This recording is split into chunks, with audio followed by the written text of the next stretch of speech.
আচ্ছা, তোমার নাম? তোমার নাম? পাপড়ি মণ্ডল। আচ্ছা, তুমি এবছর মাধ্যমিকে সম্ভাব্য কোন স্থান দখল করেছো? অষ্টম স্থান দখল করেছি। নাম্বার কত হয়েছে টোটাল? 688। আর পার্সেন্টেজ হিসাবে? 98% সম্ভবত। আচ্ছা, বর্ধমান বিদ্যার্থী ভবন গার্লস হাই স্কুল। কীরকম হয়েছে? কোন কোন সাবজেক্ট কত কী পেয়েছো মনে আছে? হ্যাঁ, বাংলায় 97, ম্যাথে 100, ইংলিশে 95, হিস্ট্রিতে 99, জিওগ্রাফিতে 100, লাইফ সায়েন্সে 99 আর ফিজিক্যাল সায়েন্সে 98। কী বলবে তোমার এই সাফল্যতে, কী বলবে? অবশ্যই খুবই খুশি। আমার সাফল্য হয়েছে সবচেয়ে বড় অবদান আমার মায়ের। খুব অনেক সাহায্য করেছে। এই ধরনের ফলাফলের কি প্রত্যাশা করেছিলে? মাধ্যমিক পরীক্ষা ভালো হয়েছিল, তবে র্যাঙ্ক নিয়ে আমি কোনো এক্সপেকটেশন রাখিনি। র্যাঙ্ক হয়েছে, খুবই ভালো লাগছে। টেস্টে কীরকম নম্বর ছিল? টেস্টেও ভালোই ছিল নম্বর। তার থেকে কি আরও ভালো হয়েছে? না, তাতেই কমেছে। কোন সাবজেক্ট পড়তে ভালো লাগে? ম্যাথ। আগামী দিনে কোন লাইনে যেতে চাও? আমি কি নিয়ে এগ্রিকালচার পড়তে চাই। তাহলে অবশ্যই তুমি সায়েন্স নেবে। হ্যাঁ। স্কুলেই পড়বে, নিজের স্কুলেই পড়বে। আর পরীক্ষার আগে কত ঘন্টা পড়তে? পরীক্ষার আগে যখন প্রয়োজন হতো, যতটা প্রয়োজন হতো ততটাই পড়তাম। জেনারেলি 8 থেকে 10 ঘন্টা পড়তাম। কতজন গৃহশিক্ষক ছিল? 6 জন ছিল। আর বাড়িতে কি মা বাবা তোমাকে সাহায্য করতে? মা সাহায্য করতেন। আচ্ছা বাবলি, তোমার ফ্যামিলি মানে বাবা কি করেন? বিজনেস করেন। কিসের বিজনেস? টেলারিং। টেলারিং। আর মা কি করেন? হাউসওয়াইফ। ঠিক আছে। তোমার যে বাবা মায়ের যে অবদান রয়েছে বললে, তারপর স্কুলের যে শিক্ষিকা, তাদের অবদান কীরকম, কতটা কী বলবো? স্কুলের শিক্ষার্থীদের অবদান যথেষ্ট। তারা আমার কোনো ডাউট হলে সবসময় ক্লিয়ার করে দিতেন, সবসময় আমাকে পড়াশোনায় সাহায্য করতেন। পড়াশোনার পাশাপাশি আর কী কী করতে ভালো লাগে? গল্পের বই পড়ি, বিভিন্ন লেখকদের কবিতা পড়ি। আমাদের তো প্রত্যেক বছরই প্রায় র্যাঙ্ক থাকেই, তো এবছরও আমরা খুব আশাবাদী ছিলাম, কারণ যে মেয়েটি আমাদের এবারে র্যাঙ্ক করেছে 8th, পাপড়ি মণ্ডল, ও খুবই ভালো মেয়ে। এবং শুধু তাই না, বিদ্যাসাগর সায়েন্স অলিম্পিয়াড থেকে শুরু করে বিভিন্ন রাজ্য স্তরের পরীক্ষায় ও পূর্ব বর্ধমানের মধ্যে র্যাঙ্ক হোল্ডার। তো আমাদের একটা আশা ছিলই, তো সেই আশাটা পূরণ হয়েছে। আমরা অত্যন্ত খুশি, আনন্দের কোনো পরিসীমা নেই। অ্যাকচুয়ালি এই দিনটার জন্যই সারা বছর আমরা অপেক্ষা করে বসে থাকি।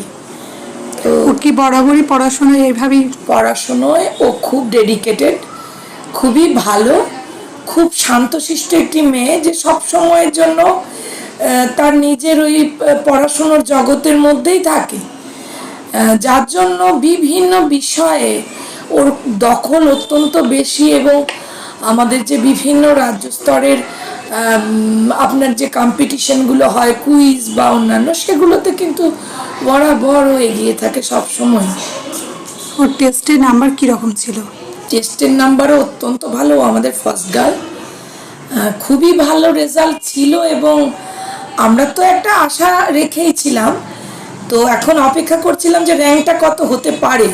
তো আজকে যখন টিভি অন করে শুনলাম, তারপরে তো। আপনার নাম? আমার নাম পামেলা চট্টোপাধ্যায়। আমি বর্ধমান বিদ্যার্থী ভবন গার্লস হাই স্কুলের প্রধান শিক্ষিকা।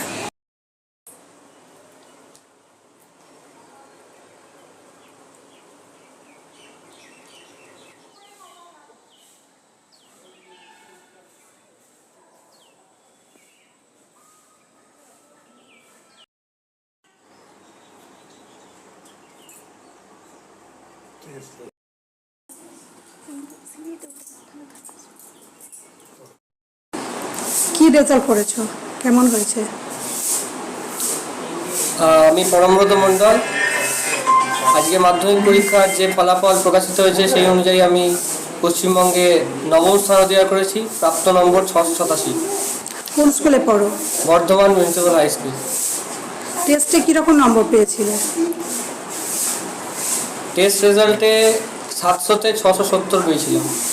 তারপর কি এরকম আশা করেছিলে, এরকম ফল লাভের আশা? দেখুন, পরীক্ষা হিসেবে দিয়েছিলাম, এবারে সেই অনুযায়ী যা ফল এসছে। কোন সাবজেক্ট পড়তে বেশি ভালো লাগে? সায়েন্স। আর কত ঘন্টা পড়তে? ওরমভাবে কোনো ধরা বাঁধা হিসাব ছিল না, তবে একটা রেগুলার বেসিসে পড়াশোনা করতাম, সেই অনুযায়ী যতক্ষণ ভালো লাগতো ততক্ষণ পড়তাম। আজকে যে এরকম নম্বর পেয়েছো, এরকম স্থান লাভ করলে কী রকম অনুভূতি হচ্ছে? আলাদা করে কোনো অনুভূতি নেই, পরীক্ষা দিয়েছিলাম, ভালোভাবে দিয়েছিলাম, তো সেই পরীক্ষাটা যে সুষ্ঠুভাবে দিতে পেরেছি এটাই যা। এরপরে সেই অনুযায়ী যে র্যাঙ্ক হয়ে গেছে, তো এটা একটা ভালোই অনুভূতি। আগামী দিনে কী হওয়ার ইচ্ছা আছে? আপাতত আমি সায়েন্স স্ট্রিম নিয়ে পড়াশোনা শুরু করেছি, তবে কোন বিভাগে ঠিক বা কোন শাখায় আমি ঠিক পড়াশোনা করবো সেটা এখনও পর্যন্ত ঠিক করে উঠতে পারিনি। তবে হ্যাঁ, সায়েন্সের দিকে কিছু একটা করার ইচ্ছা আছে, এটুকু বলতে পারি। এখনো অবধি সেইভাবে কোনো চিন্তা ভাবনা করনি? না, জাস্ট তো এই পড়াশোনা শুরু হয়েছে, এবার যেদিকে ইন্টারেস্ট বেশি লাগবে সেদিকে। আজকে স্কুল থেকে নবম স্থান পেয়েছে একটি ছেলে, এই বিষয়ে কি বলবেন? স্কুলের এই সাফল্যের বিষয়ে কি বলবেন? প্রতি বছরই বর্ধমান মিউনিসিপ্যাল হাই স্কুল মাধ্যমিক এবং উচ্চ মাধ্যমিক পরীক্ষায় স্থানাধিকার করে।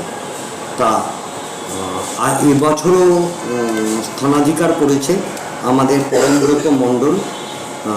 প্রতি বছর একাধিক ছাত্র স্থানাধিকার করে, সেই অর্থে বছর একজন ছাত্রই 10 জনের মধ্যে আসতে পেরেছে। আমরা তার ফলাফলে গর্বিত, আনন্দিত, এবং আমাদের আরও 7 জন প্রায় ছেলে ছিল যারা যে কোনো জনই এই 10 জনের মধ্যে আসতে পারত। আর আমাদের মোট পরীক্ষার্থী ছিল 260, তার মধ্যে 90% অ্যান্ড অ্যাবাভ পেয়েছে মাধ্যমিক পরীক্ষায় 31 জন। এই রেজাল্টে আমরা খুশি, এবং সম্ভবত শহর বর্ধমানে আমাদের বিদ্যালয়ের পরীক্ষার ফলাফলই সবচেয়ে ভালো।